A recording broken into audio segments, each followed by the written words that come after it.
all alone here because of the shelter-in-place orders going on in Santa Clara County, so I apologize for that. There we go.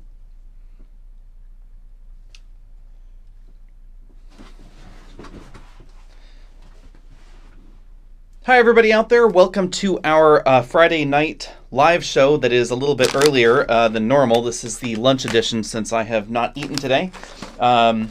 I am sheltering in place in my office. Everybody is gone, and that's why this show is a little bit later than normal since I'm the only one here and very disorganized today apparently. So before I forget everything, let's dive right into the basics. Of course, if you want stickers, you can send a postage prepaid self-addressed envelope. There's an address in the comment section below.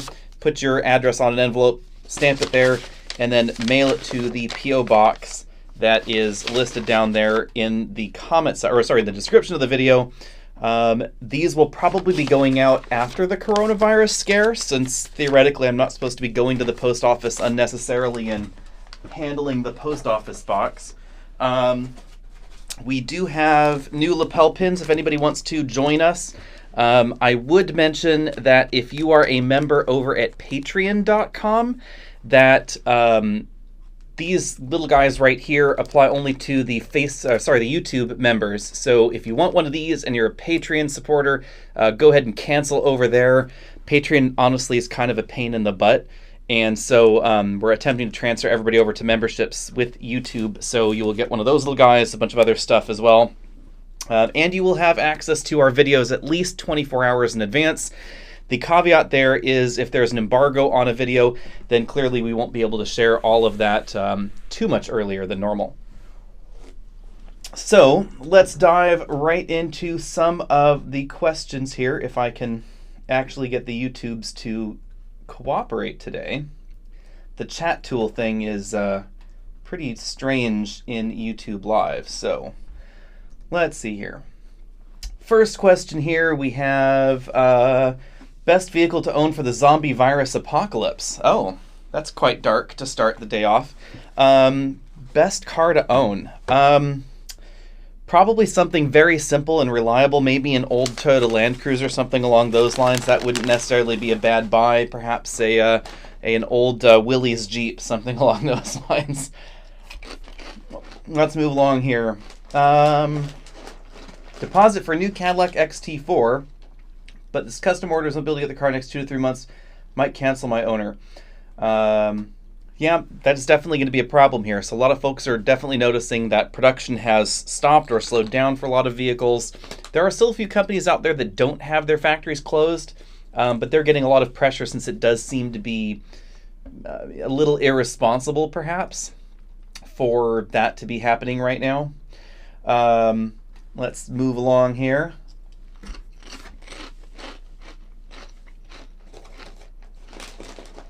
Did they show a new QX60, QX55? They did show a new QX55. We do not, however, know any details about a new QX60. It's supposed to be coming soon. I mean, the basic sort of... let me rephrase that. They did show some details on the QX60, but very, very basic, more concept sketches, which who knows how real those will be. Pardon me for eating here on camera. That's kind of rude of me, but I haven't eaten anything today.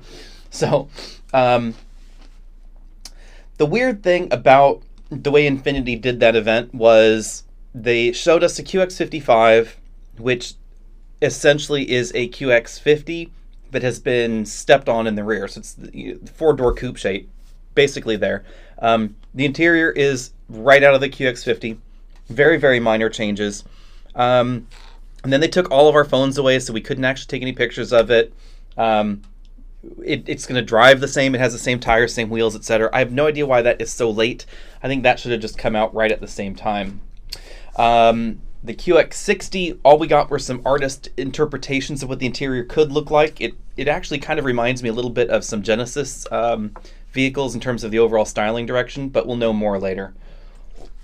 Moving along here, let's see here. Tucson 2.4 liter with automatic 6-speed and Equinox 1.5T with auto 6-speed. Thoughts on both reliability? Tiguan is third option if rates come down. Well, the basic truth here is that the Tucson's probably going to be more reliable. So bottom line, Hyundai is definitely going to be more reliable than Chevy. Their reliability metrics have significantly improved over the last decade and a half. And now, depending on which reliability metric you look at, Hyundai and Genesis will either equal or beat Toyota, depending on the metric that you're looking at. Largely, when it comes to reliability, especially short-term reliability, so 3 years to 6 years, the average Hyundai and Kia vehicle out there is going to be approximately the equal of the average Toyota vehicle out there. Now, that said, long-term reliability metrics get a little bit trickier. If we go back and start looking at 10-year vehicles, then Toyota's more reliable, but that's a problem because we don't know what this year's vehicles will be like in 10 years. So you can't really go by long-term reliability metrics necessarily to predict long-term reliability. And as I frequently say, predicting reliability is like looking into a crystal ball because we don't really know what today's current cars are going to be like in 10 years. Most of them are new or new-ish, and they have little relationship to previous generations of vehicles. So for instance, in the Toyota lineup, Toyota has a strong brand reputation for high reliability. But does that mean that a current Camry, RAV4, Highlander, etc. will be the most reliable in the segment? We really can't say that for sure because they're almost entirely new. Now, being that we do have a long track record at Toyota, however, I would say that I would bet on it. If I was a betting person, I would bet on Toyota having better reliability than average. But, really putting my name on the line there, I don't know if I would do that. Let's put it that way. So generally, that's going to be more reliable. The Tiguan generally is going to be the least reliable in that trio. So Chevy's reliability should be above them. And at this point in time, depending on how long you keep it, I would say you may just want to go for the best deal because honestly, if you're getting a ton of cash off on an Equinox, even if it may be less reliable than a Tucson, I might still get it anyway. I don't have a problem with the Equinox other than its price tag. I think that if Chevy had stuck a lower price tag on it, it would have been just fine. And for me, price tag ends up forgiving an awful lot. So moving on here, buying luxury 7-seaters, 2020 GLE or 2020 X5 or 2020 XC90. Ooh, that's a tricky one. I would say that this very much depends on your use of the third row, for one, and your desire for driving dynamics or practicality. So the Volvo XC90, I think, is the prettier entry among those three, with the exception of the X5's interior. I really like the X5's interior. The GLE is beautiful, no question, inside and outside, but to my design aesthetic, I prefer the interior of the Volvo and the BMW a little bit more. I have to say that all three of these manufacturers have suddenly been firing on all cylinders lately, so it's been really hard to pick winners in the luxury segment lately, especially with Mercedes. Mercedes went through pretty honestly a slump about 15 years ago or so. The early 2000s, they did not have a great product lineup back then, but now Mercedes really has turned over a new leaf and really has some impressive stuff. If I was buying, and that's what your question is, if I was buying rather than leasing, I would probably go for an X5, and I would probably get the inline 6. It's going to be a little bit more reliable long term. The Volvo has been, generally speaking, a little bit lower in reliability than BMW's latest lineup. The caveat there would be that if you are willing to get a plug-in hybrid and sacrifice some handling ability, you will likely save a lot of money in the XC90 because it will get 27 miles per gallon. It does have a decent electric range, and 400 horsepower makes it pretty peppy. So I think that is a good alternative. It'll also get you into the carpool lane in states that follow California's HOV laws for the most part. So that is definitely worth keeping in mind. Moving along here, for plug-in, what will the future hold for cables? Any advances coming, faster charging stations, and so forth? I don't think that the future is going to hold too much more when it comes to overall cabling technology. You can deliver an awful lot of power through a liquid-cooled cable, which we have now, and an 800-volt charging station. So when we take a look, for instance, at Tesla's charging system, which uses approximately 400 volts DC in their cooled cable, they're being able to push about 250 kilowatts through those cables without too much of a problem. Now they are really unwieldy. I mean, they're pretty stiff and they're pretty large. It's a kind of a pain to really, interact with them too much. They're not flexible at all, really, in that same way that you might be thinking your regular level 2 charge cable.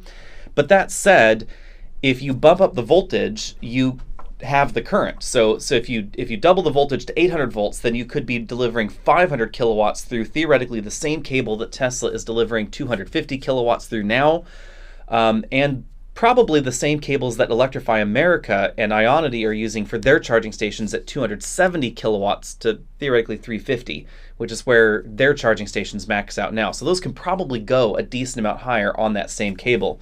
Now, in reality, remember that the one problem with DC charging, aside from battery lifetime, is just the sheer amount of power we're talking about here. So 250 kilowatts of power, which is what a Tesla currently will suck down at its maximum rate of charge, rather, that is like 10 to 20 city blocks in Florida on Thanksgiving Day. 2-story homes with the both air conditionings on, the oven baking a turkey, all the lights ablazing, etc. We're talking a lot of power, and that's just one car. So the amount of power and that peak demand on the local electric system is probably the larger infrastructure problem compared to other EV vehicles, EV charging technologies out there, or other alternative fueled green vehicles. That's the theory. So, for instance, right now in the US, we have just hit 1.8% as of December 31st, 2019, 1.8% market saturation for vehicles with a plug.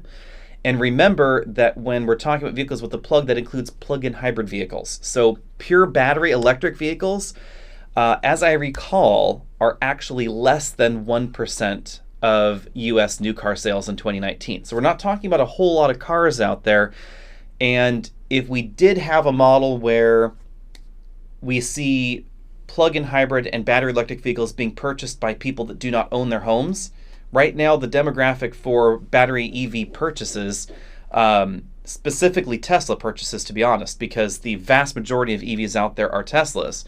If we take a look at that demographic, they tend to be middle-class people or upper-income earners. They tend to be homeowners. They tend to be charging at home rather than charging at supercharger stations. Unquestionably, supercharger stations are out there. They get used frequently. But on the whole, this demographic, that's not where they're charging for the most part. They're generally charging at home, not over 90%. Some metrics out there have put home charging sessions or business charging sessions, one of those two, at over 98%. So very limited real-world use of the supercharger network. And that does make sense because when we take a look, for instance, at holiday times or disaster travel situations, the supercharger networks definitely get overwhelmed because even though there are a ton of superchargers out there and a ton of other DC fast charge stations that Tesla shoppers could use, there just aren't enough for that kind of volume of vehicle. So as we move that demographic over to a demographic where you're renting your home or you're renting an apartment or you live in a condo or a townhome where you don't have control over your electrical infrastructure.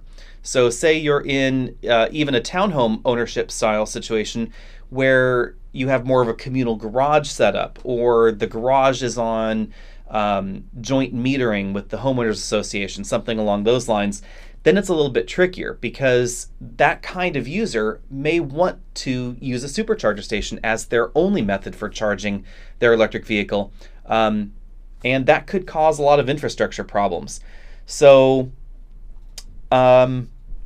theoretically, this is one of the green reasons for using hydrogen, using alcohol fuel cells, using other methods of storing energy at a rate where you can have a factory somewhere producing hydrogen, pulling energy off the grid, making their own energy, whatever you want to do, whatever the source of that hydrogen is, it's going to have a very consistent demand on the electrical grid, and then you're storing that energy for use in these demand cycles differently. So if I want to get an effective 300 kilowatt hours of electricity by hydrogen, I'm pulling that out of the pump at once, and I'm getting that in a few minutes. But the generation required to make that happened somewhere else, and it happened over a longer window, which was easier on the electrical grid. So there's my thought about that. Moving along here, I see someone's asking about oil dilution. We have talked about that a lot, actually.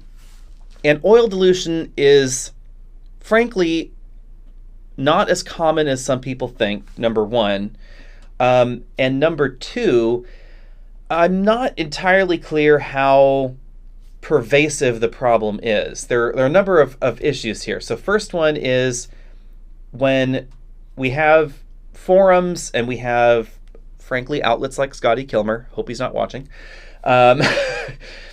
they amplify the effect. So if you go to a forum on Honda Civics or Honda CHRs, or HRVs rather, or other vehicles out there, you tend to either have groups of enthusiasts who are very passionate about their vehicles, or you have a second set of people that is looking for the problem. So they're Googling my problem, and that takes them to a forum where someone has talked about this problem, and then people tend to complain and get together and validate their complaints.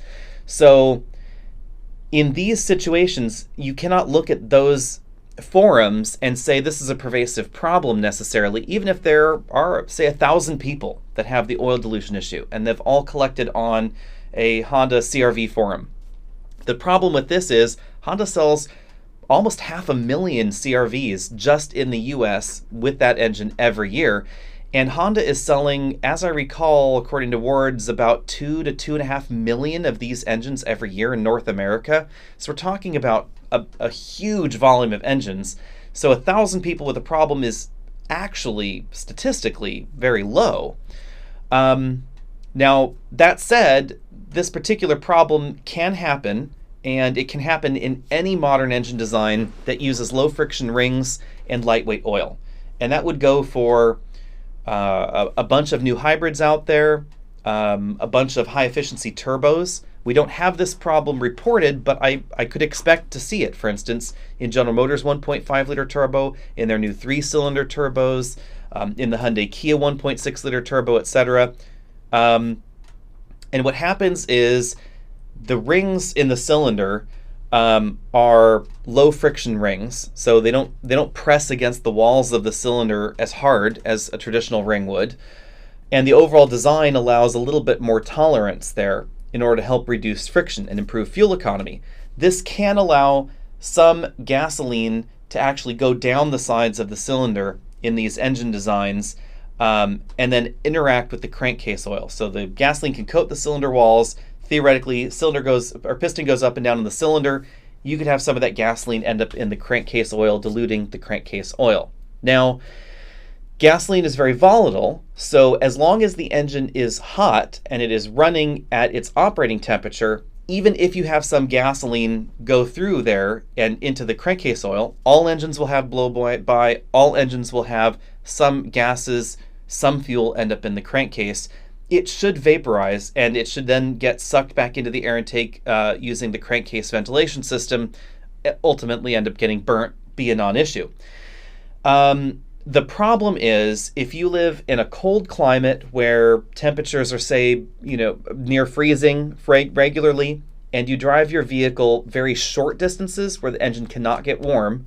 So here, hybrids could be a good example as well. So say you get in your car, you drive it to church, drive it to work, your commute is maybe a mile, something along those lines, and then you turn the car off, it never got up to operational temperature, it didn't sit there and idle for a while, etc., then nothing has been able to volatilize those fuel compounds, get them up and through the PCV system, and to get burnt by the engine. So it can be a problem. Is it a pervasive problem? No. That was kind of a long explanation there. Sorry about that.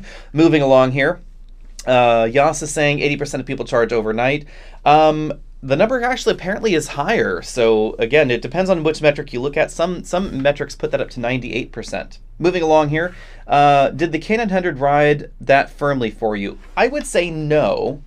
So Jova, the issue I had with the K900 in a way, and this is more of a tactical error on Kia's part, was if you're only going to sell 300 of them a year in the US, why bother changing it for America? Why did they bother giving it a different suspension for the US market than Korea? Because when I drove it in Korea, it floated like a cloud. It reminded me an awful lot of a early 2000s Lexus LS or Cadillac DTS, something along those lines. It was very, very comfortable, and in my mind, exactly what they should have done with the K900. And instead what they did was they decided to tune it, frankly, like a BMW 5 Series, which is not firm by any stretch. The 5 Series is not designed to be an overtly sporty vehicle, unless you're getting an M5, of course. But in my head, I wanted there to be an affordable option for someone that wants a softer ride in America. And because manufacturers are for some reason constantly chasing sportiness and chasing German-like rides and sporty handling, it leads to vehicles becoming stiffer and stiffer over time. So we have vehicles like the Atlas Cross Sport that we have this week that honestly has a kind of an odd suspension feel to it. It's firm, but yet it wallows a little bit in the corners, or leans a little bit in the corners. Wallows is probably the wrong word. It leans a little bit much in the corners. There's definitely some tip and dive, but at the same time, you've got kind of a firm feel to it. And manufacturers think that that's what people want. But I get emails all the time from people saying, I just want a softer ride. I want something more comfortable. And in a low volume product like the K900, they could have gotten away with it, to be perfectly frank. Why bother changing it? That's my thought. Let's see here. Moving along here. Someone's asking about the Prime version of the RAV4. We have no news about the RAV4 Prime other than what we already know. So you'll notice a lot of people were asking me about this for some reason in the rumors video that we put up about Toyota and Lexus product rumors coming up. And the reason I didn't talk about the Prime in product rumors is that it's not a rumor. We know that the Prius Prime is coming. So, and we know it should be soon. My bet would be that if we weren't all locked down for coronavirus, that we would probably have seen invites for the launch program already. We were all supposed to be driving, all in the automotive press, I should say, we were all supposed to be driving the new Supra in May, and I would suspect that the next event from Toyota would have been the RAV4 Prime, probably mid to late summer, something along those lines, but everything got canceled. So in a nutshell, RAV4 Prime is probably going to be, my guess here, would be second most efficient in the segment. Probably not going to get 40 miles per gallon in that model. My estimate would be that it's probably going to drop down to maybe 35 miles per gallon, something along those lines. But we know it's going to be the fastest entering the segment. We know it's going to have over 300 horsepower, probably over 30 miles of range. A lot of details are really unsure now. And Toyota has said that we are not going to be getting a lot of details. That was, I think, the most surprising thing of all, is that Toyota has decided that people get confused when there are a lot of different spec sheets out there. And so we are no longer going to be told how much power each electric motor is going to be delivering. So we won't know any specifications on the rear electric motor. We may not even get any specific specifications on the battery pack that's used, since it's not required to be disclosed. We'll know range, but we won't know kilowatt hours in the battery pack. We may not know a lot, to be perfectly frank. Overall handling, it really will depend on exactly what they end up equipping the vehicle with as far as tire size goes.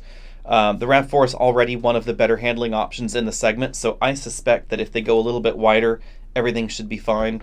And because the RAV4 is selling so well, it is the best-selling non-truck in America. They're selling nearly 500,000 of them.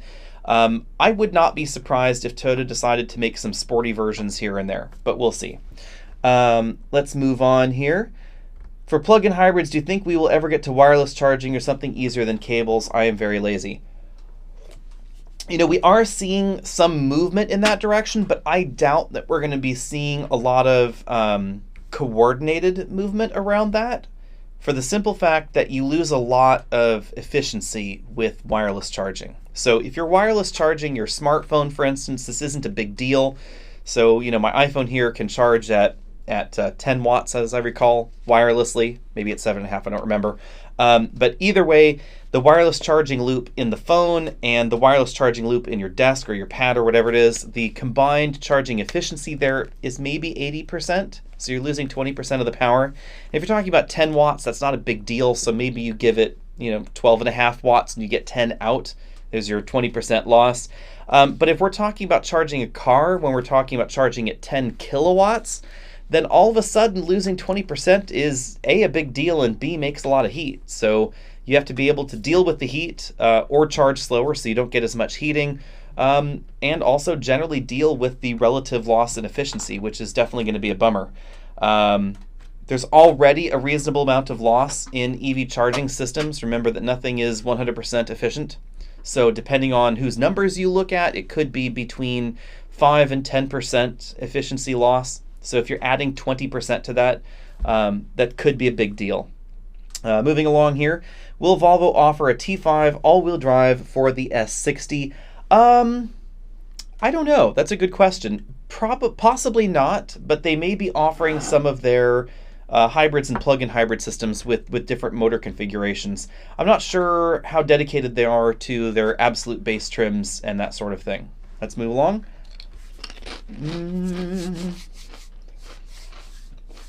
Will hydrogen-powered vehicles overtake electric vehicles inevitably? I am not sure. The big deal with electric vehicles is they do have a pretty decent head start, and they also have a sexy factor that we don't see in hydrogen vehicles. And I think that's the big reason that we see so many fans attracted by EVs out there. Remember that when some very limited studies out there have taken a look at some Tesla shoppers, mainly the newer Tesla shoppers of the Model 3 especially, a lot of people were buying the Model 3 because of its brand, not necessarily because it was an EV. So the overall EV-ness of the vehicle was an important factor, but the Tesla brand got them over the line, if you want to think of it that way. So I think unless we have something similar on the hydrogen front, we may not get there. I would also argue that this concept of buying an EV for the brand is obvious when you look at the sales of other EVs in America. We have some discount EVs that sell relatively well, like the Nissan Leaf. It's pretty inexpensive. But the other luxury alternatives to the Model 3, other luxury SUVs and sedans, etc., they have not really set the sales charts on fire. So, moving along. Let's see here. Are there any Priuses still made due to the coronavirus? That is a good question. I'm not sure. Toyota has shut down almost everything, or I believe actually possibly everything right now. We don't know when it's going to come back online though, so believe mid next month. Let's see here. What is passenger seat range of motion on the 2020 Sonata Hybrid, and was the wind noise a lot less than the non-hybrid? I would say it wasn't a lot less, but it was noticeably quieter. Part of that is because it does have skinnier tires. So if you get the base Sonata Hybrid, it has 205 width tires, which are the average tire size that we find in base model compact sedans, and actually smaller than we find in most compact sedans out there. And then the model that we were driving had 215s, which are pretty much an average compact sedan tire size. And that really does help reduce the contact patch of the tire on the road and therefore road noise. The passenger seat had the same range of motion forward and backward as the driver's seat, but it doesn't have the same kind of tilt and a bottom seat tilt mechanism, etc., that we find in the driver's seat. Let's see here, moving along. What are our thoughts on GV80 pricing? It gets expensive if you want the V6 and all the safety systems, but how does it compare to the much less powerful RX 350? Do we actually have GV80 pricing yet? Let's see. Oh yeah, there we go. So 48,009 for 2.5T rear wheel drive. I'm actually okay with that. Let's see here. Yeah, brakes into the $70,000 in top trim. Yeah, that's probably fine. I don't think I have a problem with that. Remember, it's Lexus RX sized.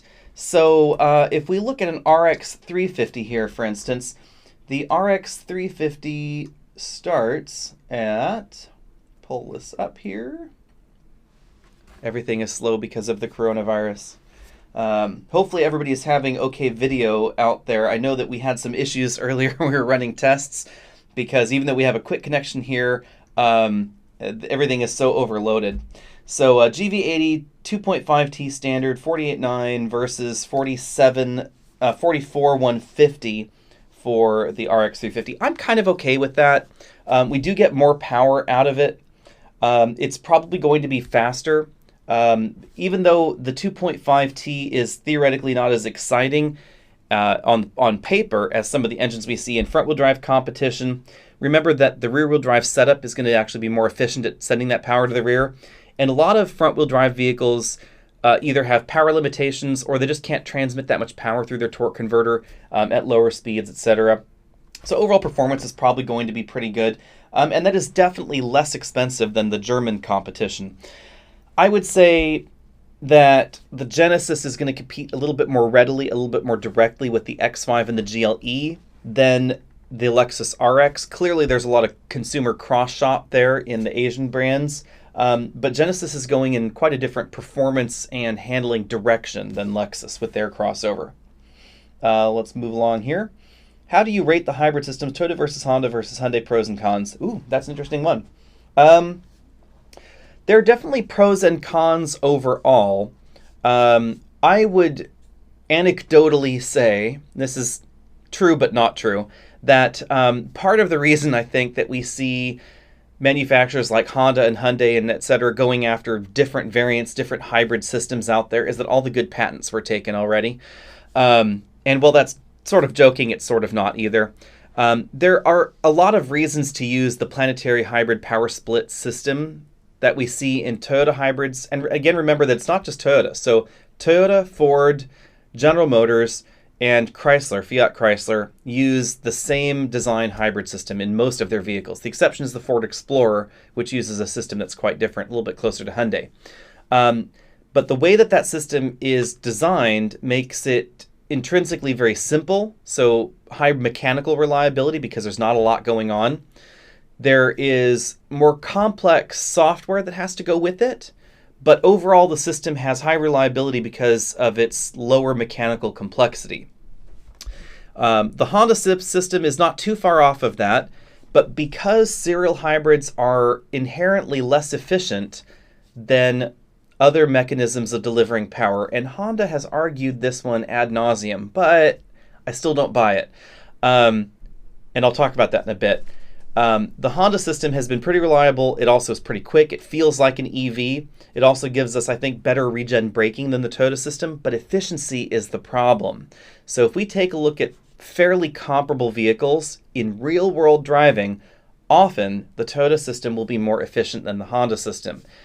Now, Honda has had some efficiency test drive loops in vehicles for us to drive. I was recently able to drive a RAV4 and the Honda CR-V hybrid back-to-back. Frankly, the RAV4 got slightly better fuel economy than the CR-V, even in their test. And I think part of the reason for that is that the test, we had higher driving speeds. And if you're just driving around 45 or 50 miles an hour, you're driving very moderately, then Honda's hybrid system does exceed the Toyota system in efficiency. But if you're in Texas and there's an 85 mile an hour speed limit and you're doing 85, or frankly, if you're anywhere else in the US and you're doing 75 or 80 all the time, because kind of we all do that, then the Toyota system ends up being more efficient just because of the way that it can transmit power from the engine to the wheels.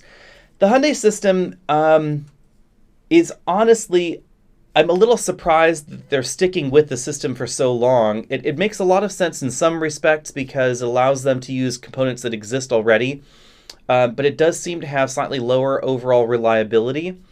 Again, very slight, and we're talking very early test cases, so the very first generations of their hybrids we're seeing some failures, but overall reliability is honestly almost identical to a regular Camry or a regular Sonata because the transmission is essentially the same. It's just a 6-speed automatic in those hybrids. The pro there would be that it feels very traditional. So if you like the way that an automatic transmission shifts, you like the way that it feels, etc., then that would be the way to go. But overall fuel efficiency does seem to be a little bit below the Toyota system, above the Honda system, but below the Toyota system in real-world driving. Hyundai is really focusing on other aspects of efficiency. Remember that when we take a look at something along the lines of a Sonata, this is, I think, is a good example. So if you go and watch the Sonata hybrid video that's out, remember that saving fuel is not just about the hybrid system. The hybrid vehicles are a blend of different technologies. We've got low rolling resistance tires. Those can have a 5% improvement in fuel economy. We have massive aerodynamic improvements. The Sonata hybrid is incredibly efficient. The overall, we have active grille shutters, lightweighting, we have low friction engine designs, we have Atkinson cycles going on under the hood. A lot of this could be adapted to a regular vehicle without the hybrid system, and you would still get much better fuel economy. So the hybrid system itself is perhaps 20% of the equation because it enables certain other features, but alone it is not the reason that you can get a Sonata to get 50 miles per gallon or 52 miles per gallon. It's part of the reason, but not the entire reason. So moving along here, how long can FCA milk the Charger and Challenger? I would say as long as they sell, and those puppies are selling well. So the Charger and Challenger are the best-selling entries in their segment. Doesn't seem to be any sign of slowing down, so, good long time. What is the least efficient hybrid right now?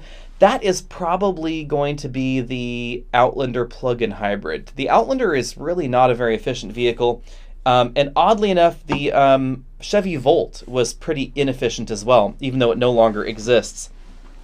The key reason for the Outlander hybrid being relatively inefficient seems to be that hybrids are a combination of different technologies, focusing on efficiency, not just one thing.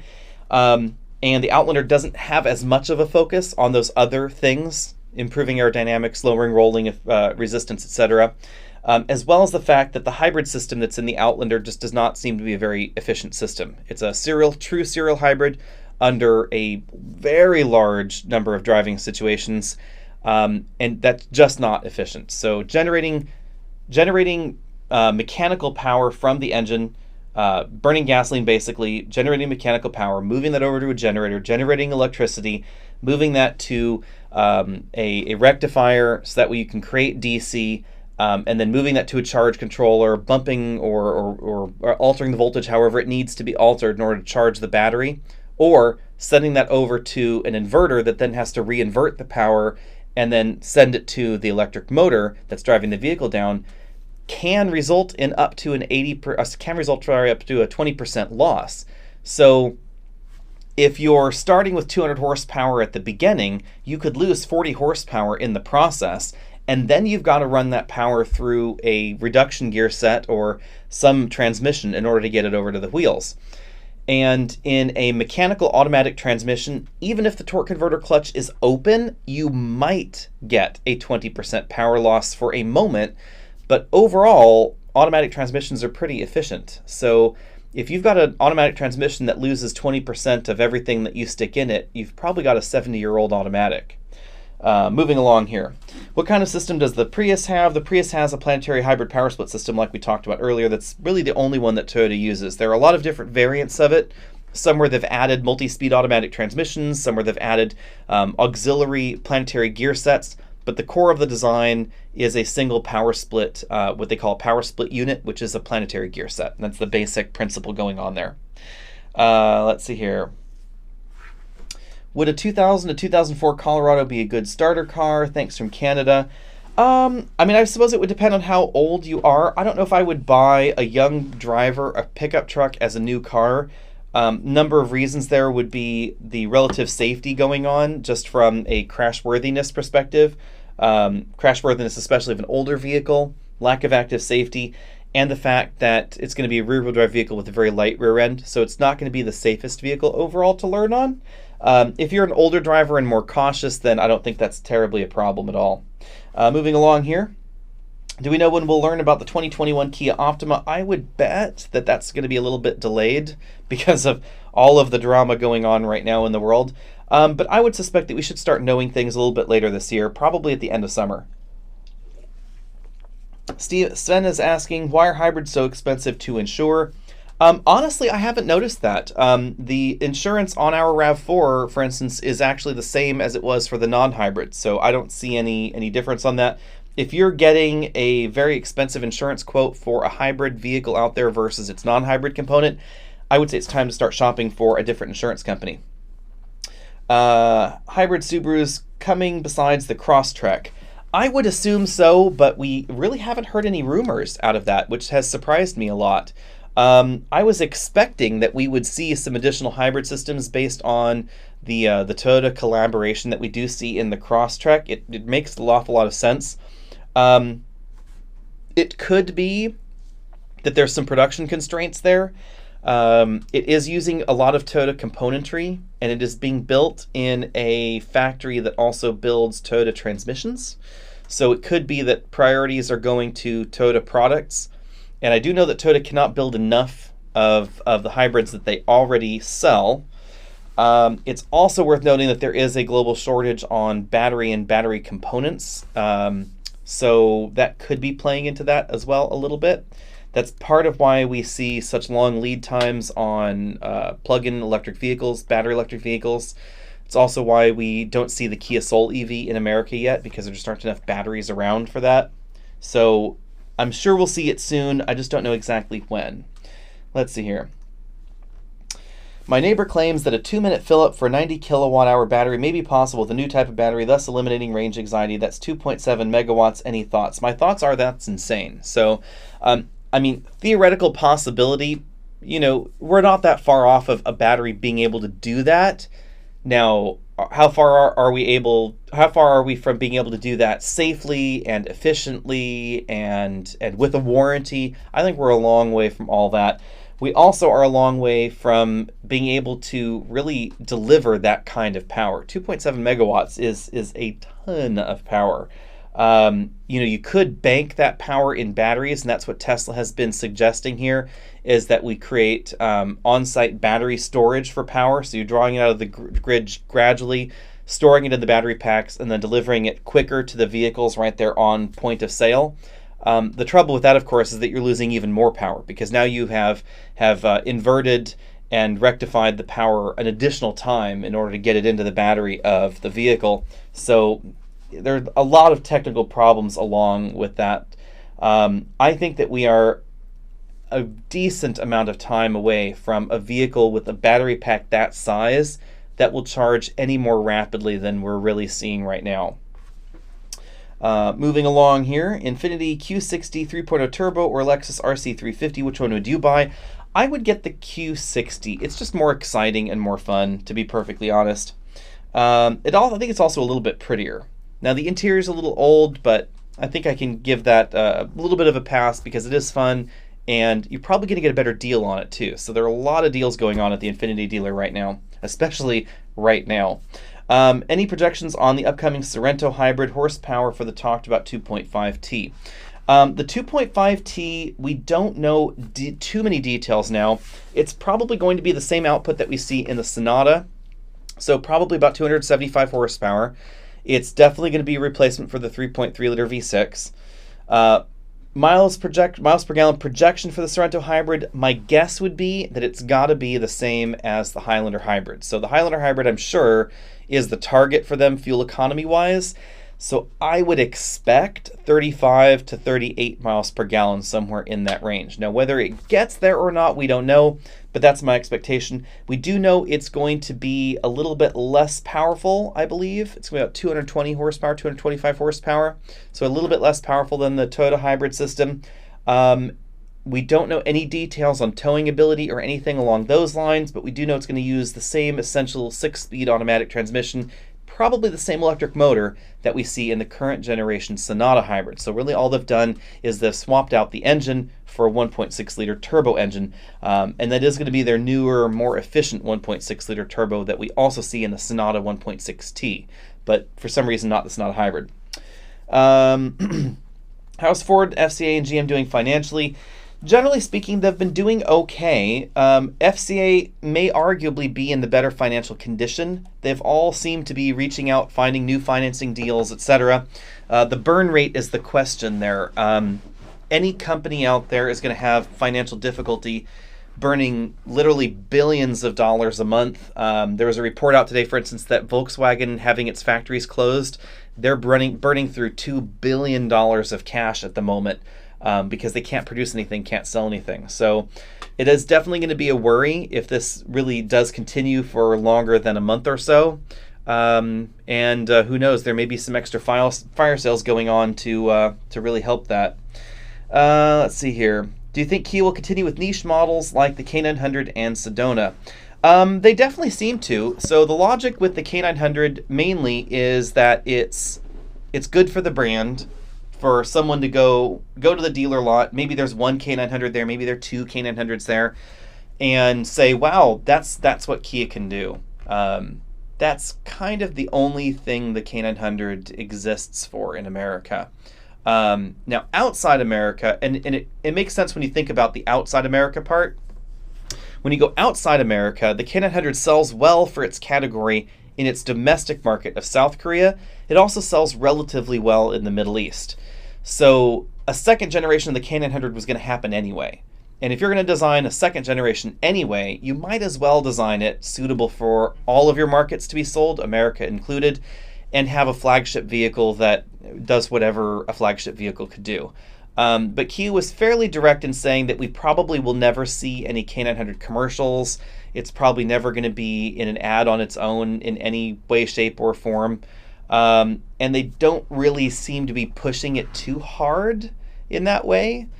But it's there as that halo vehicle that someone somewhere will buy. Their neighbors will go, wow, that's a Kia. I'm amazed. That's kind of it. Let's see here. Oops, and my battery is running low.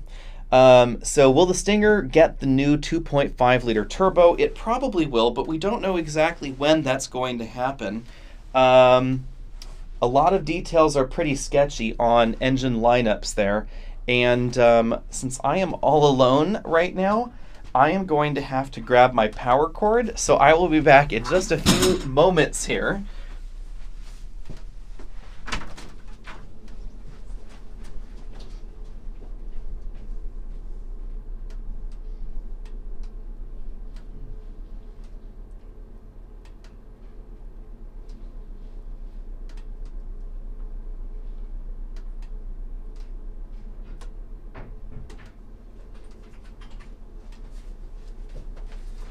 Sorry about that. Now you guys all get to see how relatively unprepared I am for a live show on my own.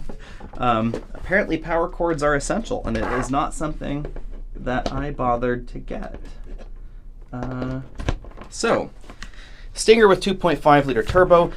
Obviously everything in their lineup will eventually get their new engines. It's just a matter of time. Whether we get that when the vehicle is refreshed or redesigned, we don't know.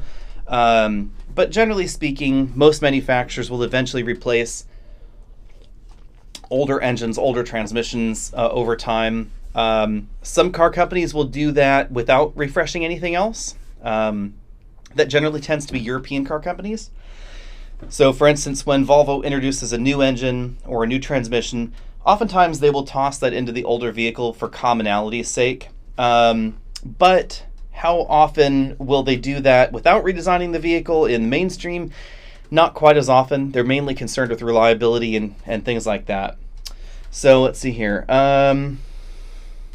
Do we believe Amazon ordering 100,000 electric vans from Rivian will help consolidate their viability and ability to build what they've promised? I would actually argue that Rivian was already in a good financial picture, and that's probably why they got the order from Amazon. Rivian has a decent number of investors already. They've got a lot of cash, so arguably they're in a better financial position for their period in existence than we saw Tesla at that same period in time. I think that Tesla helped Rivian, honestly, in that Tesla didn't go bankrupt, frankly. And a lot of other car companies did. What am I thinking of? The one that Justin Bieber had, the chrome one. Anyway, whatever they were. I'm sure someone will tell me down there in the comment section below. They went bankrupt. Obviously, a number of other EV car companies out there never happened, went bankrupt, or something else happened, was purchased by other people, etc. And Rivian, I think benefited from investment cash coming in that Tesla succeeded. They had this, they're still not making any money. They could go bankrupt any day now, to be perfectly honest. Their financial picture is ugly, but they've actually produced product. They're an ongoing concern. They have somehow been successful at getting money in the door. Fisker Karma, there we go. Fisker. Thank you for that. And so, I think that Rivian has benefited from that as well. And now we have external investments from companies like Ford that have decided to have Rivian help them build their electric vehicle for a specific brand. And that will definitely help their viability long term. What's my take on what we've seen for the Tesla Model Y? It is a pregnant Model 3, which is not a bad thing for Tesla to do. So obviously commonality of components is important. And that's why we see the Model 3 being related to the Model Y. I am not convinced it's really quite the crossover that some people are after. It really honestly is more of a Tesla Model 3 wagon or a Model 3 liftback, perhaps, you might say. Part of the reason that it's relatively efficient is that it just does not have a SUV profile. It really has a sedan profile. It's pretty low to the ground. It's very round. It's very aerodynamic, which is essential in order to have the range that we have in a modern EV. And that's going to mean that overall practicality is going to be different, not necessarily lower, but certainly different than the average SUV out there. The Model X's third row is pretty darn tight and pretty darn small. So I'm a little bit concerned that the Model Ys will be practically useless. The cargo area is not as square as the average crossover that size either. So depending on what you want to put in your crossover, it may be fine or it may be limiting. We don't know. But any way you slice it, if they made a very square cargo area, it would reduce overall efficiency and it would reduce range. So that's why we see what we see. I am actually surprised that they finally put a heat pump in there, because Tesla had been poo-pooing the heat pump thing so hard for so long, and Tesla fans were so rabid in their commentary on heat pumps in other EVs. I thought for sure it would never happen, but logic, oddly enough, finally prevailed. And we have a heat pump in the Model Y. If you're not familiar with a heat pump, it's a how to make this sound simpler. Basically it's a moving heat mechanism. So instead of creating new heat as you would in a resistive element, a heat pump uses the expansion and contraction of gases principle to transfer heat from one place to another, essentially. So in air conditioning mode, it transfers the heat from inside the vehicle to outside the vehicle, and in heat mode, it transfers the heat from outside the vehicle to the inside of the vehicle. The big thing here is that heat pumps are always going to be more than 100% efficient, because even if there is no heat to move somewhere, and it's just the heat that's being generated by the pumping action in the vehicle, that's 100% efficient. So you're putting 1 kilowatt in, you're getting 1 kilowatt of heat out, and that situation is basically a theoretical construct that's never going to happen. Even in negative 20 degrees Fahrenheit weather, you're still going to be having relative efficiency that is higher than had you used a resistive element heater. It's just the way that those things operate. And that's exactly why in tests of EVs in mildly cool weather, and again, I'm in California, so it doesn't get that cold here where I am, 50 degrees out, driving the Model 3, driving a Nero EV. The Nero EV beat the Model 3 by a wide margin in overall range. A, because it has a battery pack that's bigger, so shouldn't be surprised there. And B, because it has a heat pump. And that's why in relative efficiency, in that weather situation, the Nero was much more efficient than the Tesla Model 3. Now, if it was a nice spring day and it was, say, 65 or 68 degrees outside, then the gap narrows an awful lot, and the Tesla Model 3 was actually a little bit more efficient. So I suspect that if they apply that same heat pump system to the Model 3, it will probably end up beating everybody else in real-world efficiency there too. So hopefully that's happening at some point. Let's see here. What's the best deal you can get on a Kia Seltos right now? That is a good question. I don't know, actually. I would assume that we're going to be seeing some really good deals. So if you're looking for a good deal, I would probably give it a wait and see what things are like maybe at the end of April. That's probably when manufacturers are going to be at their most desperate. Would you buy a Seltos or the Honda or the Toyota? That would be the Honda HR-V or the Toyota CHR. Those are the two oldest entries really in that segment at the moment. I would say in that comparison, I would get the Seltos at the moment, but I would also say it's probably worth looking at the brand new Mazda CX-30 as well. It's also new.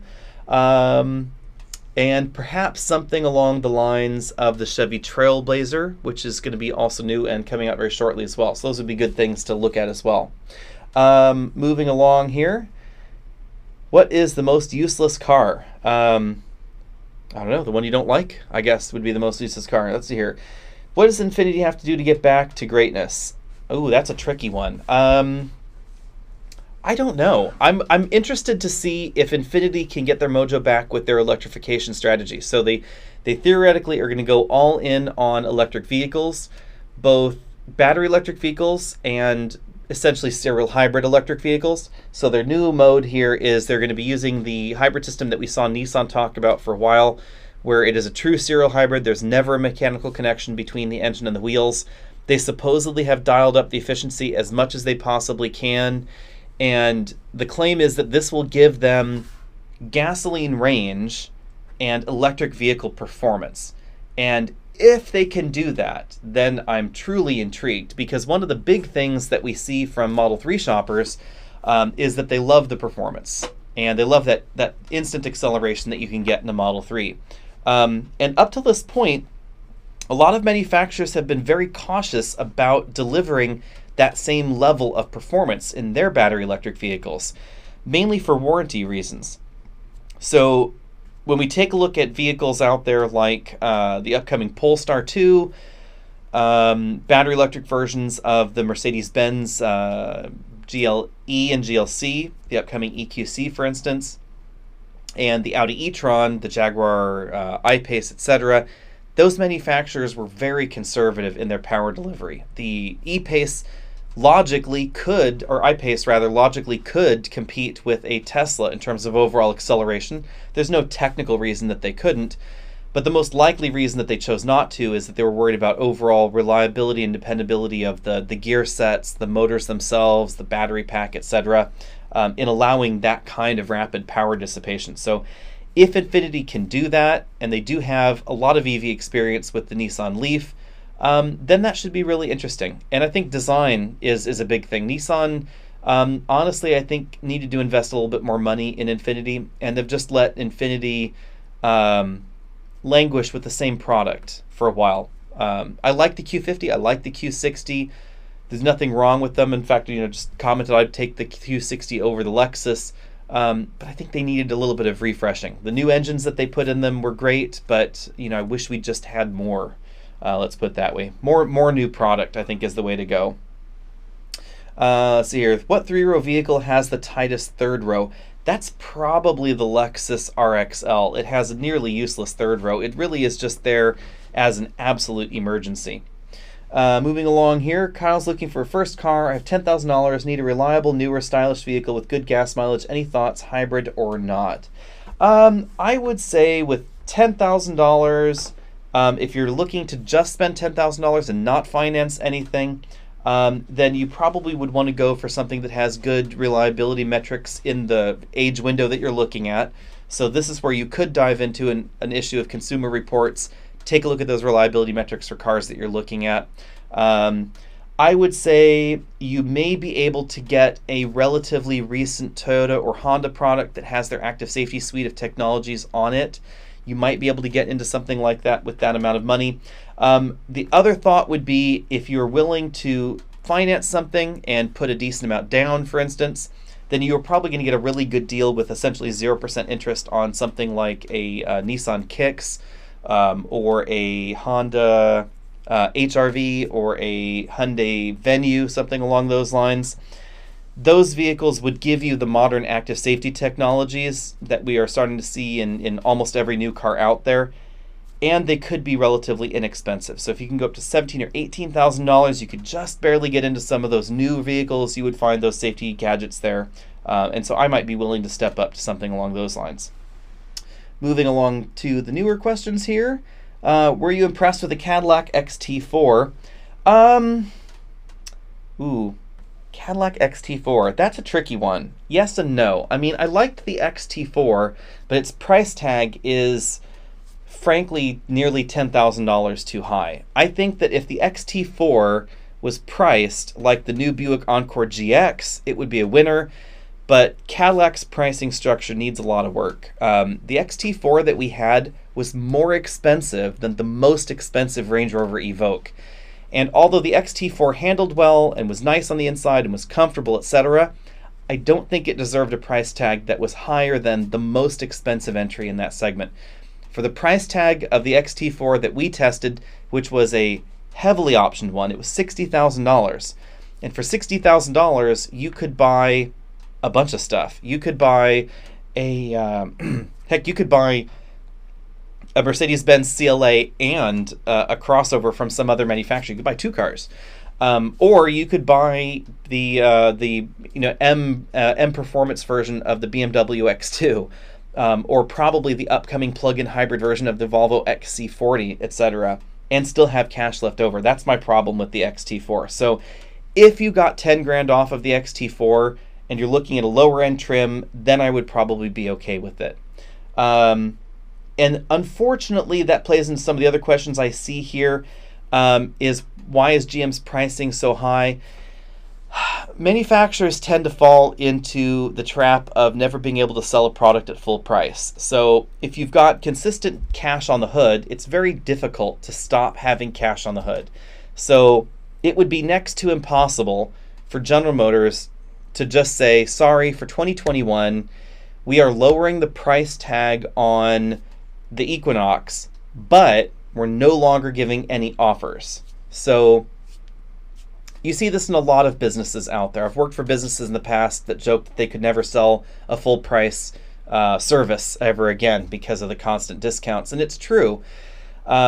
Whereas other brands that never fell into that trap, it's just easier for them to have more consistency between MSRP and actual transaction price. There are always going to be deals on the hood. There's always going to be a Toyota with $500 off. There's always going to be a Honda with cash on the hood as well. But the amount of cash on the hood that we see in the American branded vehicles is a problem.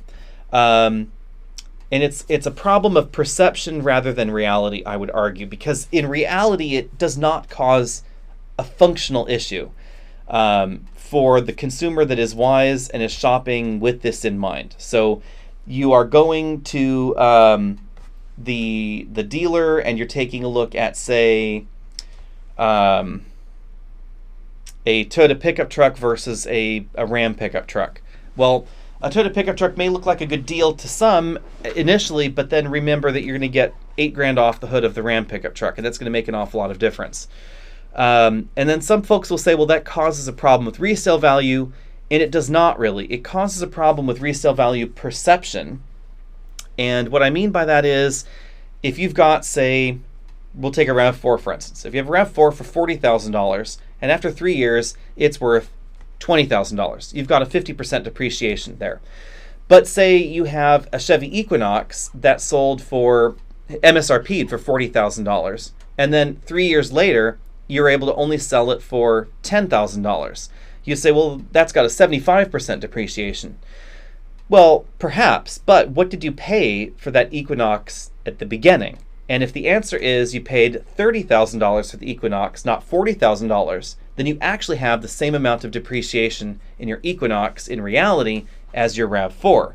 And that is the ultimate problem with resale value, in that resale value is always calculated off MSRP because they don't know what your transaction price really was, and we don't have those records. So when companies like ALG are forecasting actuaries and resale value percentages, they're going off MSRP. And if we have a consistently overpriced product that is never going to sell at MSRP, then this disadvantages the manufacturer in those actuaries to some extent.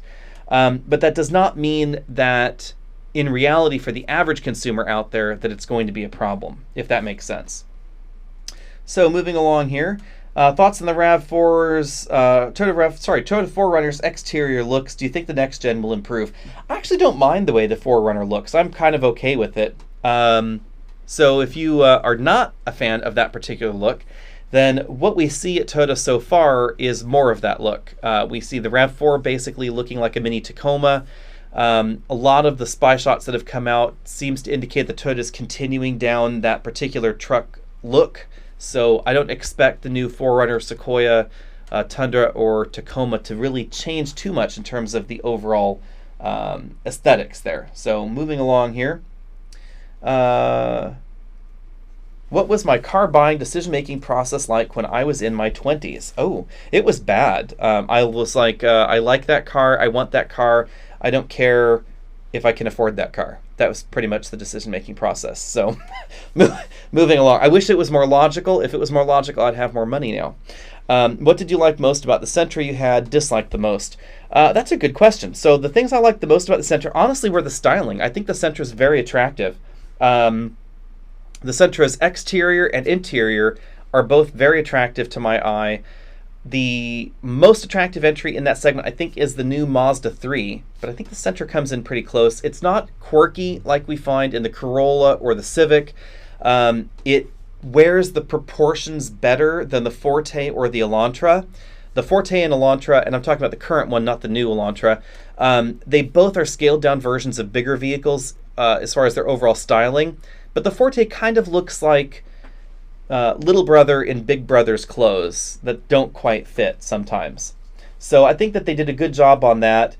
Performance was lackluster, to be honest. And everybody in that segment is a little low. Sentra is right down there with the base models of the Toyota Corolla. Not terribly exciting, but the value proposition is excellent. We have a lot of active safety technology, and it's cheap. The regular version of the Sentra is at least $1,000 less expensive than most of its Japanese competitors. And a lot of those competitors, like the Honda Civic, will start with a manual transmission, and we get an automatic in the Sentra. We also get a decent warranty, decent fuel economy, and if you start comparing it to entries like a turbocharged Civic, then I would argue that you're really making an incorrect comparison, because there is no corollary in the Sentra lineup. The pricing ends right where the sort of Civic EX begins, essentially. And then if you take a look at the deals that are available on the Sentra already, it's going to be a better deal all the way around. So moving along here, let's see here. Why are Mazda sales slipping? That is a good question. I think that it's a combination of issues for Mazda. They have a relatively small dealer network. They don't have the backing of a larger company like Ford anymore. There are constant rumors that we may be seeing more of a Mazda-Toyota tie-up. That could be good for Mazda long term. They have a product lineup that was also definitely focused on sedans, so they're trying to change that now. And some crossovers that I think didn't hit as well as they could have. The CX-3 is quite small. The CX-5 sells well. In fact, it's the best-selling vehicle by far in the lineup. The vast majority of Mazdas really on the roads today are CX-5s. And then, oddly enough, the CX-9 for some reason just did not do well in the market, and I honestly don't understand why the CX-9 doesn't sell. Maybe it's not advertised well enough. Maybe nobody knows that it exists. I know that there are a number of persistent misconceptions about the CX-9 out there. A lot of people will complain that it's too small on the inside, but on the inside it is about the same or a little bit roomier than a Highlander. So obviously that's not a problem, because the Highlander sells extremely well. Performance is good. It handles well. I think the CX-9 looks very good. It does feel a little bit big, a little bit claustrophobic sometimes on the inside compared to some of the other alternatives out there. But overall size, cargo capacity, seating capacity, etc., it's very in there with other models that sell much better than it, and I think that it should be selling better. Anyway, moving along here. Do you think a car will ever come out with an opposed piston engine? I don't believe so. It doesn't seem like that's the best production engine design, to be perfectly honest, as far as mechanical complexity goes. We also are not really going to be seeing many more vehicles with boxer engines out there. Boxer engine styles are pretty limited to just two manufacturers. There are some decent reasons why. Inline engines just are seemingly the efficient option here. Anytime you've got an engine with more than one camshaft, one set of camshafts, I should say, in an overhead cam design. You've added complexity, you've added additional bearings, you've added theoretically more friction, etc. And more points of failure really is the problem. Will the RAV4 Prime release be delayed? Most likely. We don't know exactly what's going on with the RAV4 Prime at this point in time, but probably. I should remind everybody at this point, I'm being told by someone else here to remind everybody to subscribe if you haven't already subscribed. So if you are just tripping across this feed, be sure and subscribe down there at the bottom of your screen. You can join and get things like our member benefits, this little pin here. It's a lapel pin, it has the logo on it. You can also follow that description down there in the description section about getting some Alex and Auto stickers. And then there's a merch link there. You can head over to the Teespring shop and find merch. You can also find us over at facebook.com/AlexandAutos to see what we're driving this week. And if you want to see the lighter side of Alex and Autos, you can head over to Instagram. Instagram is just full of useless fluff since Instagram makes nobody any money. Moving along back here, Mazda's chief marketing officer was recently fired. Do you think that their Feel Alive campaign negatively affected sales? I don't know. Will they continue their premium push? I think that they will continue the premium push because it's quite simply good for profits. So it does not cost a lot to have the signature trims available in their vehicles. And if you can sell a few percent of your sales split with them, you'll probably be making more money. So that's definitely a way to make more cash. Let's see here. What cars are delayed due to the coronavirus? We have a ton of cars actually out there that are delayed for that. I'm sure you can see some of their that news online. Launches of a lot of products have been delayed. The first drives have been delayed. Actual production has been as well. So we don't know exactly when we're going to see new vehicles like the Buick Encore GX or the CT4, CT5 actually go on sale. So hopefully soon. Let's move along here. Jeff Adams asking about graphene lithium battery thoughts. Could it significantly impact the BEV market? I don't think it's going to have a significant impact on the BEV market. We are not really seeing battery chemistries with massive improvements in power to weight ratio. We're seeing mild improvements generally. So if for 1,000-pound battery pack weight, I don't think that we're going to be anytime soon, 10 years or so, we're not going to be seeing a 400 kilowatt hour battery pack that weighs 1,000 pounds and is safe and reliable and deliverable and packageable in a modern vehicle in the next 10 years. I don't think that's coming, let's put it that way. Based on what I've heard from battery researchers and engineers that I've talked to at most manufacturers, it seems that we'll be seeing continual incremental improvements in battery packaging, technology, etc. Some reductions in overall weight, some increases in overall capacity. But remember that when we're talking about energy storage in a vehicle, 100 kilowatt hours is not a lot of power. You will be able to package 100 kilowatt hours in, about 1.5 gallons of gasoline, not a lot. You can package 100 kilowatt hours in approximately 4 kilograms of hydrogen, which is about 5 pounds of hydrogen, not a lot either. So batteries that are that size, however, right now are weighing 1,400 pounds. It's a definite packaging problem. When we take a look, for instance, at hydrogen vehicles, this is one of the reasons that we see such long ranges in hydrogen vehicles, and we have for quite some time versus battery electric vehicles, is they quite simply hold more juice.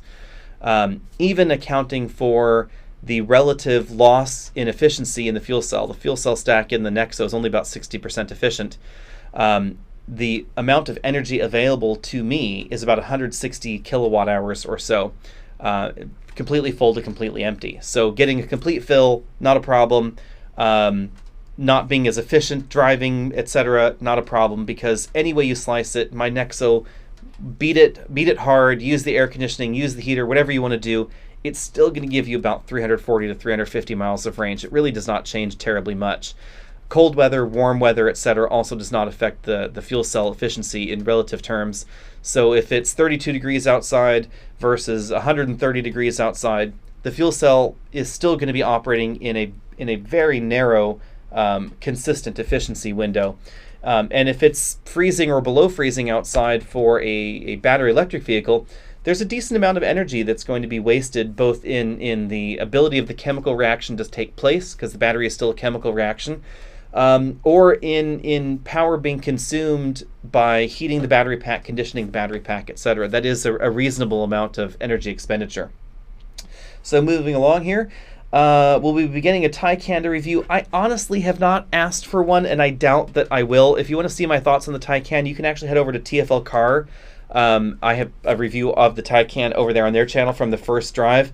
It's just not in the demographic for this channel. Alex Autos is a very consumer-focused channel, and although I will occasionally get cars that are outside the average consumer's window, I always try and bring it back into the more mainstream model. So for instance, I just drove a GLS 63 AMG, which was absolutely amazing.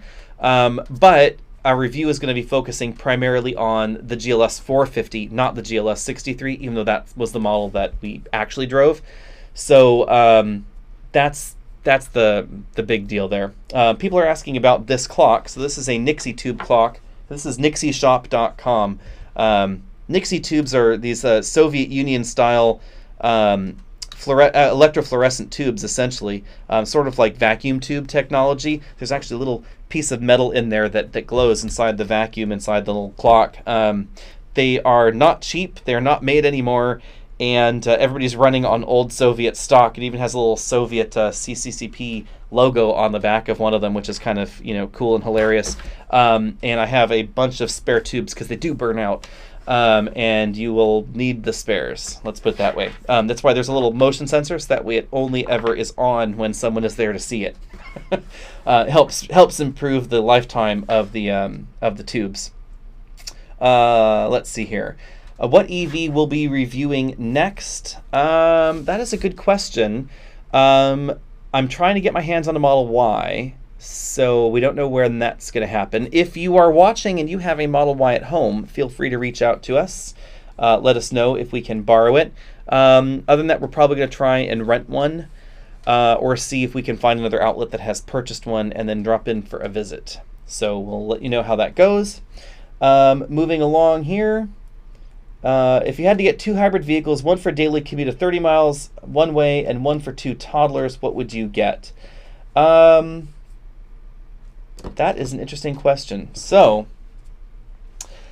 bearing in mind that kids are involved, I would say that the Honda CR-V hybrid is probably going to be my go-to option for the current hybrid, or something like the new Sonata hybrid, which has an awful lot of legroom in the rear, and that's going to be very useful for child seats. So, that's one complaint that I had with the RAV4 hybrid. We have the RAV4 hybrid obviously in-house right now. We have about 11,000 miles on it.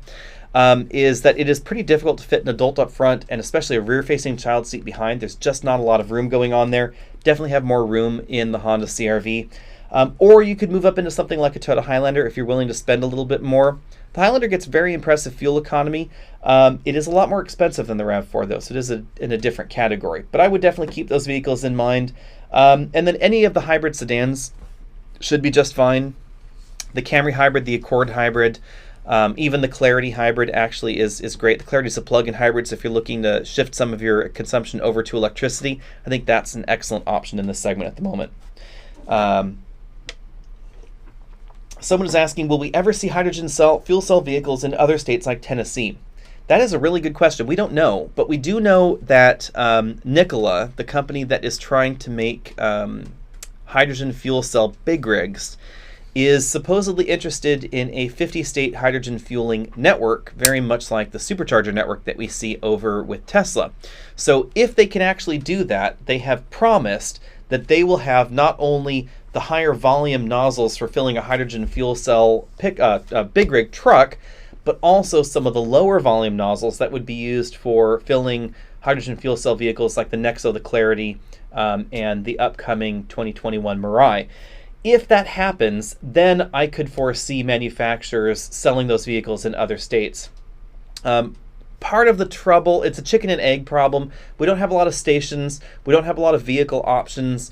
But we also have manufacturers that have production constraints. So for instance, I was asking Hyundai recently, why did all the deals end on the Nexo? Because the good lease deals aren't there anymore. Why do we not have more of a push, more of an advertising push, etc., on these vehicles? And Hyundai was pretty upfront in saying that their domestic market in Korea seems to be more interested in them. There's more governmental pressure for them. There's more demand for infrastructure in the home market in Korea. So there is more of a prioritization of production for the domestic market and other markets where hydrogen is favored, like Switzerland. So I think that until we see a similar push, either for infrastructure, for demand, etc., then we aren't going to be seeing production being allocated to us in that way. So that's there. Thoughts on the 2020 Titan? Oh, you are timely. So the 2020 Titan is going to be out in, I believe here, let's take a quick peek here. We'll go ahead and kill someone here. Sorry about that, everybody, if there was a spammer in there. We have just removed someone. Sorry, bye-bye. Nissan Titan. The Titan, honestly, is my least favorite, and this is a little unvarnished. You will see the fully varnished version on Monday. Maybe Saturday, I don't know. Views are terrible right now, and we're losing a lot of money at the moment. So, might be trying to push out more videos here sooner. This is the lighter side of Alex Nautos, since nobody's watching. The Titan, I think, is my least favorite truck in the American market. My apologies to if anybody from Nissan is watching. But seriously, I've always wanted to see a fourth true competitor to the big three trucks in America. And I was really hoping that Nissan would have that option. And my hopes were still good back when this generation of Titan was first launched. They came out, they had standard cabs, they had the XD, there was a diesel in there, we had more engines. There was the hope that we would see more money being put on the fire here. But I think that's the ultimate problem is nobody sells like the American big three trucks. Toyota doesn't sell that many trucks. Nissan certainly doesn't sell that many trucks. People have tried, people have failed. And if you are not shifting 400,000 pickup trucks a year, and Nissan is really nowhere near that, then it's going to be hard to justify the R&D expense to really make a truck that competes full on with the other manufacturers. So we see trucks like the Tundra, like the Titan, and to some extent, arguably the Tacoma. Even though the Tacoma is in a segment of its own, it still has that cross-shop between them and the big three that just can't compete all the way around. We don't have the breadth of engine options. We don't have the efficiency. We don't have the interior options. We don't have the towing options, etc., that we see in the other American trucks. And I think that with Nissan especially, they spent their money going off to try and compete more directly by making those various options available. And instead, they should have spent their money on making the core truck functions better. And if we look at the Titan, the fuel economy is pretty low. It's so low, in fact, that you will save thousands and thousands of dollars during the average lifetime of the vehicle if you got a mainline engine in any of the other pickup trucks in America. So General Motors 5.3, the Ram 5.7, a Ford 2.7 liter twin turbo, they're all going to be saving you significant amounts of money every year over the engine that we find in the Titan. Titan has a lovely engine, don't get me wrong, and the new 9-speed automatic transmission is fine, just not terribly efficient. Other thing that surprised me was towing with heavier loads in the Titan was just not where I thought it should be. Overall towing performance definitely lagged behind the Ram truck line, as well as the Ford truck line with the more powerful turbos. I hadn't expected that, to be perfectly honest. And then we have the towing features. So we have a backup camera that's low resolution, big screen, but low resolution, no center line to line a hitch up with your truck, no top-down hitch view. My RAV4 has a top-down hitch view. My RAV4 has a center line for backing up your trailer. And nothing is more frustrating in a modern truck where every other truck, you can look like a pro, backing your truck up to your trailer, getting that hitch aligned perfectly to the receiver, walking out, and then just lowering your trailer, jack down, hooking things up, getting ready to go. It drove me to distraction that the Titan had such, really honestly, a shitty camera and a shitty camera setup. and the contrast on the camera was bad. So if you're doing this in the sun and part of the image is in the sun, part of it's not, there is just no hope that you're going to get that trailer connected on your own. I ended up actually using a bungee cord to get the trailer, to get the tailgate into a 45-degree position so the camera could be looking more at the receiver so I could see what on earth I was doing with it. And then we have the backup sensors and rear emergency braking, which is a lovely feature, don't get me wrong, but why does it re-enable itself every time you go from drive to reverse to drive again? It turns itself back on, and it turns the rear emergency braking back on again, so you have to hit it off, or if you're backing into a parking spot that requires you to seesaw your trailer, it jams on the brakes for you every time you put it in reverse. That was a problem. Anyway, moving along. You will see more on Monday or Tuesday. 2021 Tundra, my thoughts.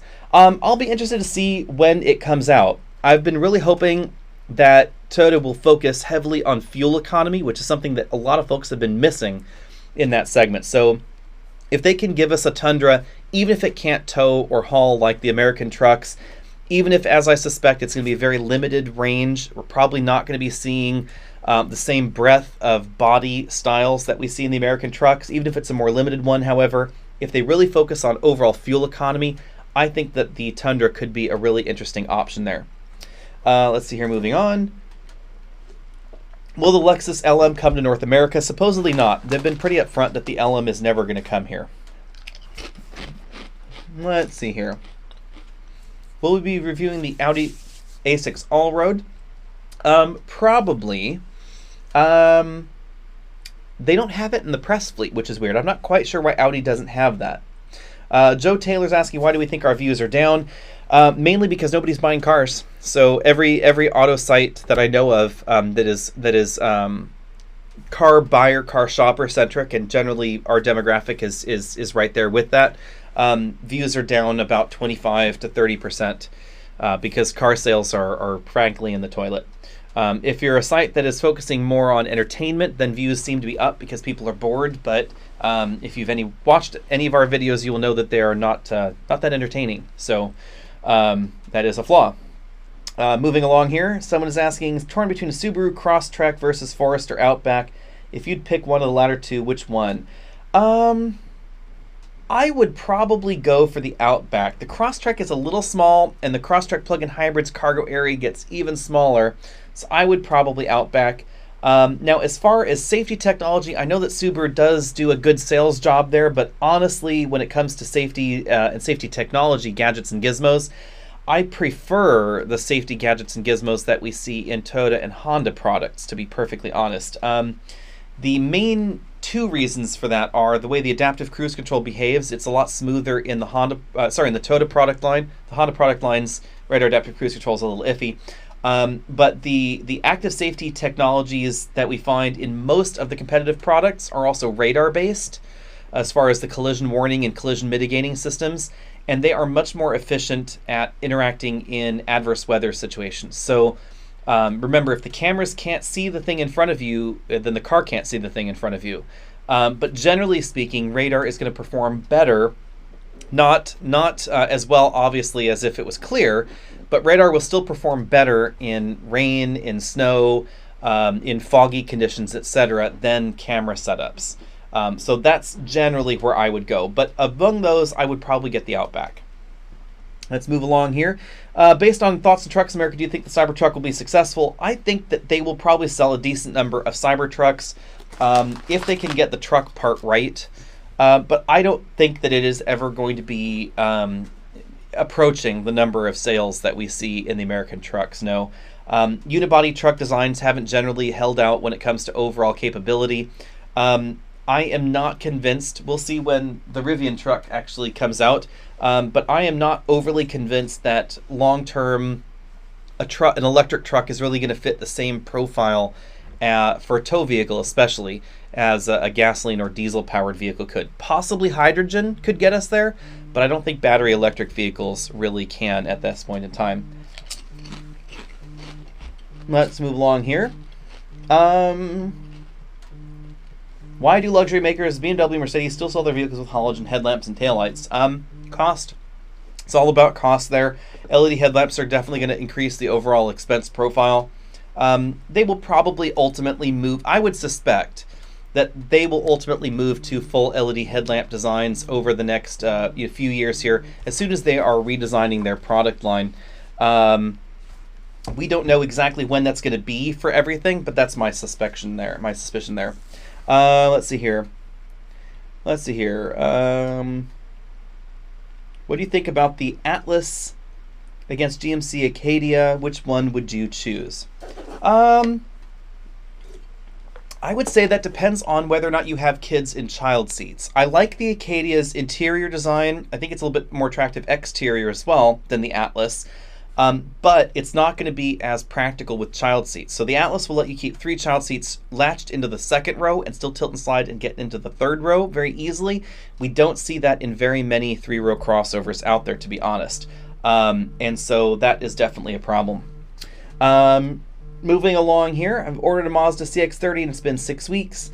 Dealer is currently closed and I don't know when I can receive my new vehicle. Oh, that's definitely a problem. Yeah, your best bets as far as deals are probably the cars that are on their lots right now. Let's see here. Do you think PSA merging with FCA is a good idea? I think it's a good idea for PSA. I'm not quite sure what the Chrysler side of this is going to get out of the deal. It'll be interesting to see how that goes down. We'll have to see what the synergies end up being. I think it could be a better deal than the Chrysler-Mercedes merger. Anything could be better than that. But exactly how good it will be, we don't know. Let's see here. What is the #1 selling automobile of all time? Oh, that is a good question. I think it's still the Volkswagen Bug, as I recall. The original Bug, obviously. I don't think anything has ever surpassed that. I'm not sure much will. Maybe Corolla, as far as the nameplate, will eventually supersede that. But I think basically, same vehicle design, I think that's pretty much the Bug. Let's see here. What do we think of Subaru's EyeSight? I think I already explained that one. So basically, EyeSight is using a camera-based system to do active safety and adaptive cruise control. It's not quite as responsive as some of the better adaptive cruise control systems we see out there. Hyundai and Kia's latest version is good.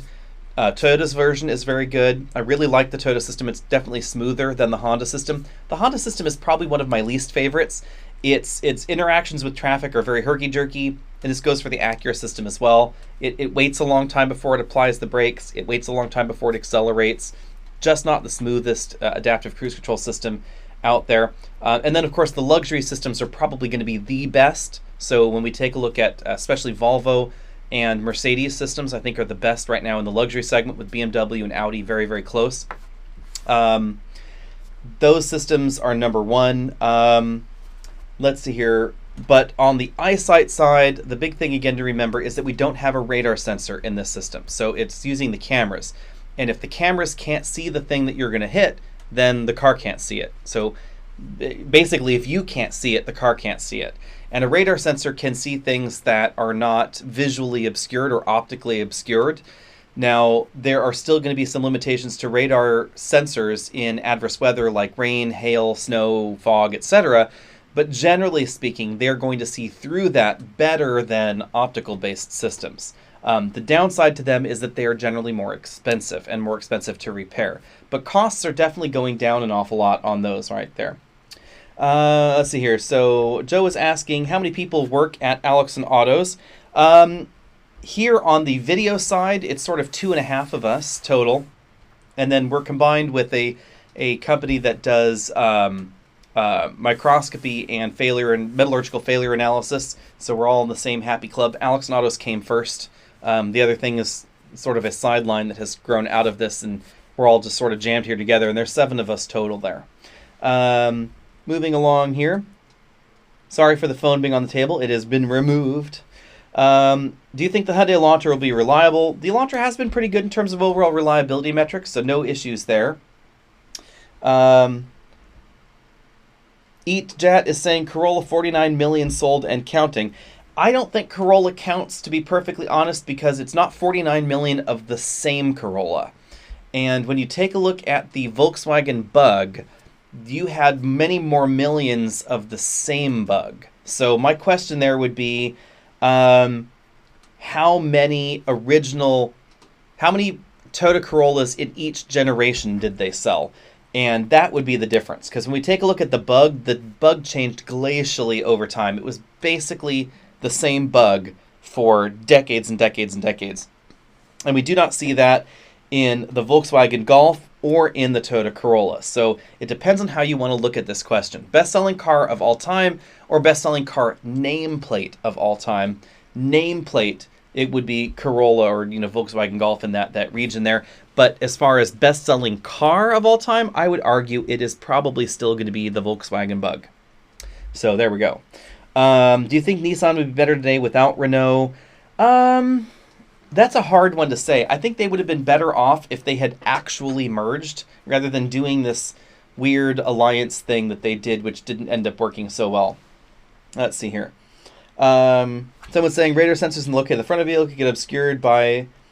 Okay, so yes, that is true. However, radar sensors, depending on the vehicle, radar sensors may have heaters in them, which will keep them free. Radar sensors, even with ice and snow on them, will generally still have a better range of motion than camera systems. And then lastly, remember that not all radar sensors are located in the front of the vehicle. FCA's radar sensors, Volvo's radar sensors, and most of the newer radar sensors we see in slightly more expensive vehicles out there are behind the windshield. So they do not have that particular problem. So if you take a look, for instance, at Ram pickup trucks or the Jeep Wrangler, or their latest vehicles that we'll be seeing later on this year, all the Volvo lineup, etc. Those radar sensors are all behind the windshield. They're all heated, so they're ice-free, etc. And they're also cleaned by the windshield wiper should there be any schmutz on the window. And so those are always going to have a better view of things going on. It's always good to remember, too, that even if you have a 1/4 inch of snow on your radar sensor, the radar is still going through the snow and it's still coming back through the snow. So as long as the relative sensitivity of the radar sensor is okay, you are still able to get that image back because it's not like an optical obscuring. It's not like if I stuck this chip bag, right in front of my head, and you can't see that I'm sticking my tongue out at you right now. But a radar sensor would be able to tell what's behind the bag as long as the obscuring item was right against the radar sensor. You obviously wouldn't work if it was in the middle. If there's a layer of snow in the middle, that's what obscures those sensors too. But if it's just a covering on the radar sensor, most radar sensors can actually work around that up to a certain relative thickness. So moving along here, Toyota Corolla is best selling of all time. Again, there it depends on how you look at the answer because those weren't all the same Corolla. So what is the best selling generation of Corolla? And how many did they sell? That's what we want to know. Let's see here. What are thoughts on Tesla not doing heads-up displays on their newer models? It's all about money for Tesla. I mean, they're losing a ton of cash right now. Tesla's burn rate is insane. Remember that when you take a look at Tesla's financial picture and they say, "Ooh, we made a profit this quarter. Ooh, we made a profit that quarter." It's easy for a company to make a profit in one quarter. Not so easy to make a profit the entire fiscal year, for one.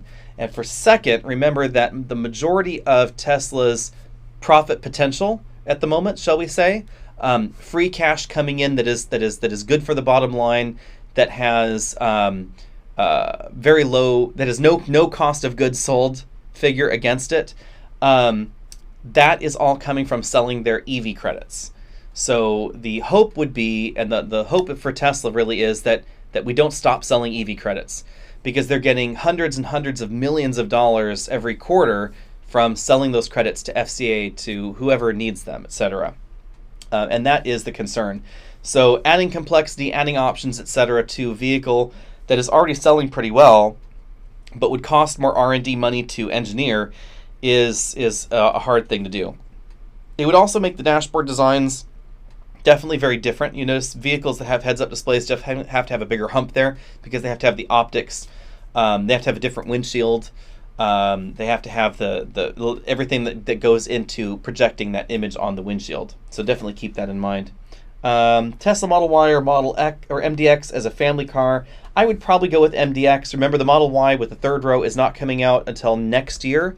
and it's probably going to be an awful lot smaller than the MDX's third row. The MDX does not have a terribly big third row, but it's going to be bigger than the Model Y, and you're probably going to have more cargo room behind, although the Model Y does have a frunk, which is pretty handy. So moving along here.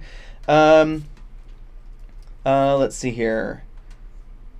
Thoughts on TSSP? I think I already covered that one. That's fair, but I don't think any new car can make it so long without changing. That is definitely a good point. And that's why I say that I don't think any car will ever beat the Volkswagen Bug in its overall sales in that way, because you just can't do that anymore. It's not possible to have, although, although you never know. I mean, the Chrysler minivan could live forever. There's that thought there. Cam Autos, what are my thoughts on the Hyundai Motor Group? I think the Hyundai Motor Group is an interesting company to watch, just because of the way that Hyundai is organized makes it very different than other car companies. Remember that the Hyundai Motor Group is part of a massive conglomerate that makes all kinds of things. I mean, they have steel facilities, they have car making stuff, they have interests in almost all the components that would go into a car. They have controlling or minority interests or some form of tentacle wrapped into all of the things that go into making the cars. They make air conditionings for homes. They have they have real estate holdings in Korea. They have their Hyundai apartment buildings, etc. So it's that same sort of massive vertical integration that we see in some Japanese companies taken to almost an extreme that we don't necessarily see in Japan quite as much anymore. Although Toyota is not too far off in this way, and I think that has really helped their cost structure. And then they've also had a really strong dedication to beating the Japanese. So I think that there's been a lot of competitiveness going on there. And Toyota's Hyundai Motor Group's focus has definitely been laser set on beating the Japanese or competing very directly with them in all their product line, and that can only do well for the brand long term. It's not like they've been focused on beating General Motors or Ford. They definitely picked a more difficult target in targeting a brand that is set with reliability and dependability and reputation, etc. So they've been definitely focused on something interesting there. Let's see here. Someone's saying, recommend your videos to girlfriend who's buying a new car. She likes CX-30 versus 2018 Mazda 3 hatch Kia Forte. Question is, should she buy or lease her first car? She likes the CX-30 the most. I would say it depends on the kind of person you are. If you're going to keep the car long term, then I would definitely buy rather than lease. If you think your needs are going to change drastically over the next 3 years, then leasing may be a better option for you. The big thing here would be, for instance, if you are looking at something relatively small and you think, well, in 3 years I might have a family, then there may be a good justification to lease because you may want to upgrade to a bigger vehicle. That would probably be the big thing. Let's see here. My Honda radar cord sensor is garbage and it doesn't take a lot to cause it to stop malfunctioning. Yeah, Honda's radar sensors, I'm not that pleased with the system that Honda has going on for a Honda sensing. I mean, it works. I think collision mitigating braking is just a little over eager. It's a little too aggressive in stopping. And the overall smoothness of the system just needs to be worked on, especially in the Acura lineup. When you're comparing an Acura to a Buick or a Cadillac or a Lincoln in that same price range, it just is not as smooth as the competition. And then if you take it to the next level, the more full luxury brands from Europe, definitely not as smooth there. Definitely not as smooth as the Lexus system either. See here, moving on here. Is the Hyundai conglomerate similar to the Mitsubishi conglomerate? Yes, except that Mitsubishi Motors is not part of the Mitsubishi conglomerate. They spun that off ages ago because they weren't interested in cars. So I think that this could have been Mitsubishi if the rest of Mitsubishi had actually cared about cars. Let's see here, move along here. And this is going to be the last question because of the overall timing here. So let's pick our question well. What do we think of the Nissan Altima all-wheel drive? It's been a pretty big success for Nissan, to be pretty honest. A huge percentage of Altimas are all-wheel drive, and it really helped stem the loss in sales that we saw in the Altima as well. I think actually the bigger benefit to Nissan in a way, or the bigger indication that this was an important thing, is that Toyota said when they released the Camry very upfront that the Camry all-wheel drive was not designed to counter the Subaru Legacy, that although the Subaru Legacy is a theoretical competitor, and this is true when you look at the sales numbers, that it was designed to compete with the Altima all-wheel drive. And that's part of also why we don't see a V6, because Altima doesn't have a higher horsepower engine in their all-wheel drive model. And the big reason for that is Altima all-wheel drive sales. So Camry was losing a lot of sales to Altima in especially northern states, the Pacific Northwest, etc., in areas where people really wanted all-wheel drive and it wasn't an option in Camry. So that's why we see the system there. And Toyota expects about 30% of their sales to be all-wheel drive, which is a pretty decent number. When you're talking about a company that sells 300,000 of something, that's potential 100,000 potentially cars possibly that are all-wheel drive coming there in the sedan segment. And Altima's sales split apparently has been relatively close, although I can't get confirmation from Nissan on that. So anyway, that's how I think about that. And everybody remember to hit that subscribe button, check out the merch link there. You can send us in for a sticker if you want that. There are instructions down there in the description below. And with all that out of the way, I will see you all next week for a live show. Be sure and stay tuned. We're going to have a Nissan Titan video coming up on Saturday. Hopefully we will spend some time doing some other videos on technology. We have a Hyundai hybrid video coming up. We have a hybrid technology video just on why hybrids are hybrids, how they save fuel, etc. And with all that out of the way, I will see all of you later.